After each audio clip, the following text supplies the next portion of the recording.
હાલો કિસાન મિત્રો, આપનું યુટ્યુબમાં હાર્દિક સ્વાગત છે। આજના વિડીયો વિશે વાત કરું તો બનાના ફાર્મ વિશે થોડીક વાત કરું છું। તમે જોઈ રહ્યા છો વિડીયોમાં આજે બનાના પ્લાન્ટ છે, જે આના પાન છે તમે જો આ પાંદડું એકદમ સુકાઈ ગયું છે।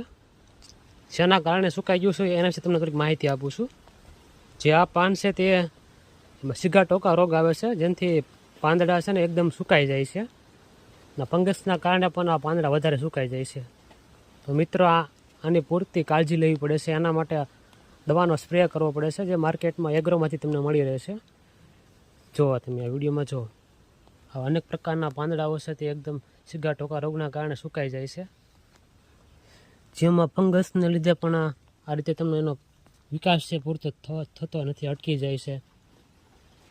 આના માટે બેસ્ટ ઉપાય છે જે દવાનો સ્પ્રે કરવાથી આ સીગા ટોકા રોગ છે દૂર કરી શકાય છે। મિત્રો તેનું પૂરતું ધ્યાન રાખવું પડે છે, જેથી બનાના પ્લાન્ટમાં તમને આગળ નુકસાન ન થાય। મિત્રો તો આ તો આજનો વિડીયો। જય જવાન, જય કિસાન, જય ભારત।